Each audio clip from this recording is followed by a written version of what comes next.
Hey guys, today I'm reviewing this game called Eastshade that I got off of Steam for $25. And so far it's been a pretty interesting little game. I've only put maybe about an hour into it, just kind of goofing around. The point of the game seems to be kind of exploration of this island of Eastshade, and your character is an artist, and you go around and look at different different landscapes, different structures, buildings, the ocean, whatever it is, and your character gains inspiration by performing different tasks, which then allows you to paint different areas of the game.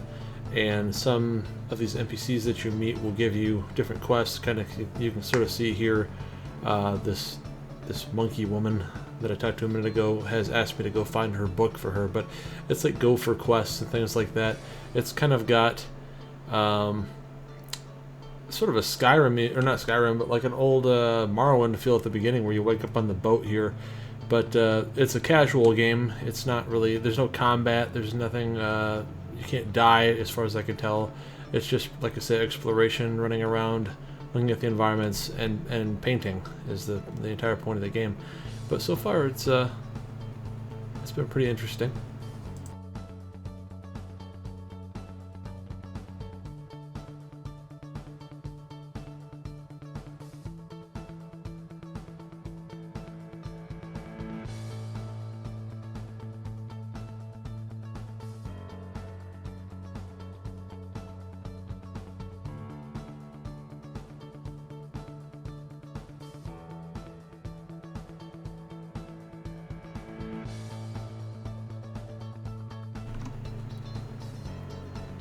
So here we've kind of washed up on the shore of the Eastshade Island after our shipwreck, and we're kind of wandering around and meeting NPCs and just generally starting to explore like one of the opening areas of the game.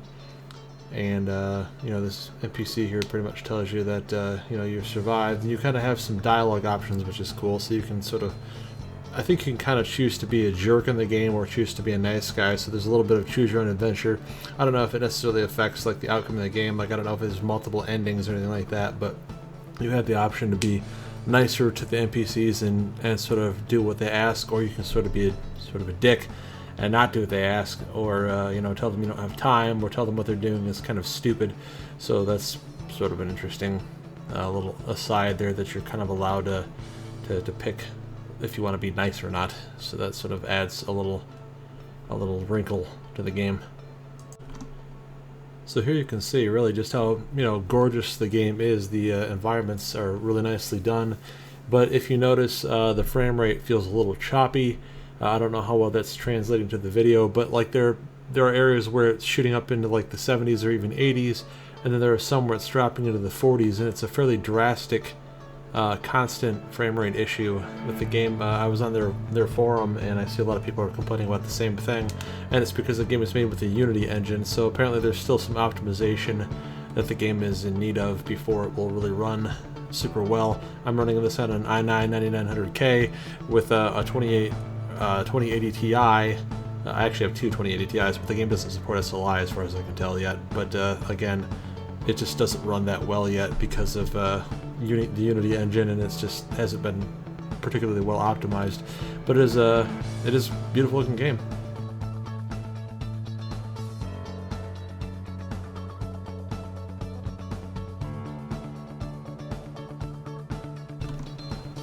Right, so here we're meeting some NPCs, and he's giving me some various crafting materials to do little quests for this little gal who wants me to help her make her own painting equipment.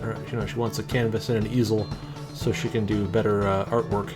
And so this particular guy is giving me some fabric, and you can kind of run around and find different crafting materials, like broken crates for wood, and fabric seems to be lying all over the place. I also found some tree roots at one point, but I'm not sure yet how the tree roots are used in crafting. I'm sure as I progress through the game I'll find more different things you can make besides just more painting materials. Probably make your own brushes, probably make some of your own paints, that sort of thing. But again, the game's all kind of centered around the artwork. So again, like most of the crafting seems to be centered around being able to make things to assist either yourself or other people with art. or there's probably other quests where you find unrelated stuff. Like that one woman at the beginning wanted me to find her a book, for example. But for the most part, the stuff I've picked up have all been related to crafting art supplies.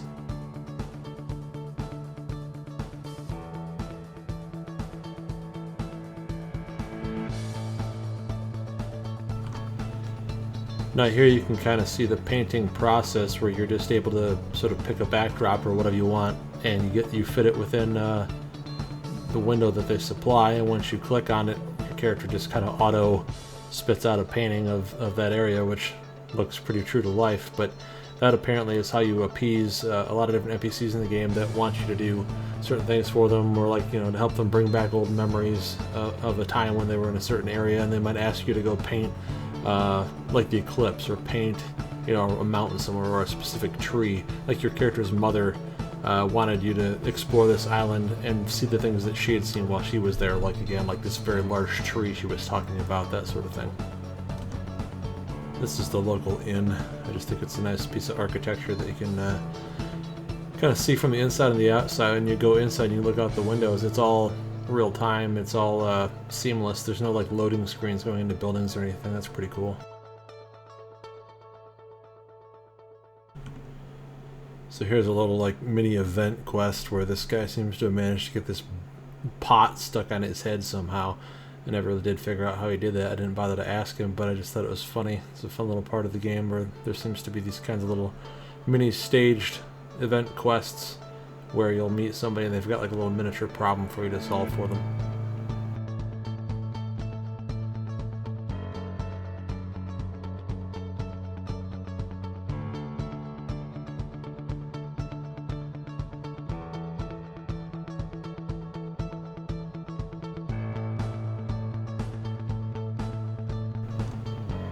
So here I've gone and talked to the NPC Nika that he asked me to go find, so we can come help that clown get that jar off his head before he suffocates or starves to death, depending on whatever comes first. I think you, again, like, because of the way the game works with your choose your own adventure options, you can pretty much just tell them no and leave it like that. I'm not sure if that affects anything really in the long run, or if people will kind of know that you've been a jerk for a while, or if, you know, if nobody cares, or if it really matters to the storyline or not. But again, I just think it's kind of neat that you're allowed to make the decision.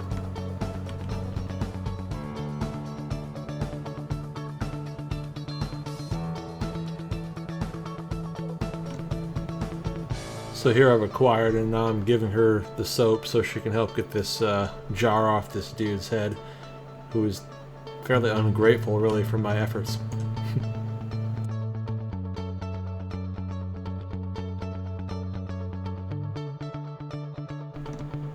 I just thought this was kind of interesting. It's like a little example of flavor text from the game. I just found this thing laying around on a crate by the docks. Thanks for watching the video, guys. This has pretty much just been a fun little casual game to screw around with and make a short review on. If you're into casual games that don't really have any kind of stress to them and don't involve combat or anything, and are mostly just for sightseeing and kind of doing little tiny quests for NPCs, I would recommend it. Although I think for $25, maybe it's a little high.